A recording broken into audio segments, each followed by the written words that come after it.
सर्दियों में स्ट्रोक यानी कि फालिज का रिस्क क्यों बढ़ता है और इस खतरे को कैसे कम किया जाए, आइए बताते हैं।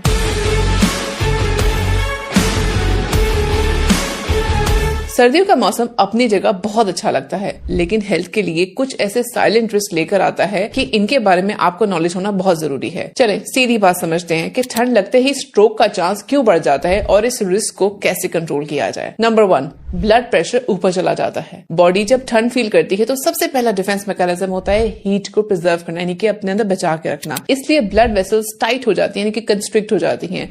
जब वेसल्स कंस्ट्रिक्ट यानी कि टाइट होती हैं तो प्रेशर अपने आप ऊपर चलना शुरू हो जाता है। हाई ब्लड प्रेशर स्ट्रोक का सबसे पहला रिस्क फैक्टर माना जाता है, इसलिए सर्दियों में इसका असर ज्यादा वाज़ेह तौर पे नजर आता है। नंबर 2, सर्दियों में ब्लड का गाढ़ा हो जाना एक नेचुरल मैकेनिज्म है। ठंडे मौसम में आपका जिस्म स्लाइटली डिहाइड्रेटेड और लो फ्लूइड मोड में चला जाता है। इससे आपका जो ब्लड है वो नेचुरली थोड़ा गाढ़ा हो जाता है। गाढ़ा ब्लड यानी कि ब्लड के अंदर क्लॉट बनने का ज्यादा चांस, और अगर क्लॉट ब्रेन की तरफ चला जाए तो स्ट्रोक का डायरेक्ट रिस्क क्रिएट हो जाता है। नंबर 3, फिजिकल एक्टिविटी कम हो जाती है। सर्दी में आमतौर पे लोग आउटडोर मूवमेंट कम कर देते हैं और खाना ज्यादा कर देते हैं। जब मूवमेंट कम हो जाती है तो वेट और कोलेस्ट्रॉल दोनों ऊपर चले जाते हैं। ये दोनों चीजें ब्लड वेसल्स को स्ट्रेस करती हैं और स्ट्रोक का रिस्क भी बढ़ा देती हैं। नंबर 4, सर्दियों में डिहाइड्रेटेड रहना। सर्दी में लोग कहते हैं कि पानी की जरूरत ही कम हो गई क्योंकि पसीना भी नहीं आता, जबकि आपकी बॉडी को हाइड्रेशन की प्रॉपर जरूरत रहती है। लो हाइड्रेशन से ब्लड और थिक होता है, जिससे सर्कुलेशन स्लो होती है और स्लो फ्लो थिकनेस मिलकर क्लॉटिंग के रिस्क को बढ़ाते हैं, एंड देन अगेन स्ट्रोक का चांस बढ़ जाता है। नंबर 5, ठंड में ओवर एक्सर्शन वाला काम आपके हार्ट की वेसल्स को शॉक में डाल देता है, यानी कि कोई एक्सेसिव लोड वाला काम करना। अगर कोई बंदा ठंड में हैवी काम करता है जैसे कि वुड लिफ्टिंग, अचानक कोई ऊपर पहाड़ी की तरफ चलना शुरू हो जाना या कोई टफ किस्म की कोई फिजिकल एक्टिविटी करना, तो ब्लड प्रेशर एकदम स्पाइक करता है। ये सडन स्पाइक फौरन आपकी स्ट्रोक को ट्रिगर करती है। नंबर 6, विंटर्स में इन्फेक्शंस और इन्फ्लेमेशन भी ज्यादा हो जाते हैं। फ्लू और वायरल इन्फेक्शन सर्दियों में कॉमन होते हैं। इन्फेक्शंस बॉडी में इन्फ्लेमेशन क्रिएट करते हैं और इन्फ्लेमेशन बॉडी की वेसल्स को सेंसिटिव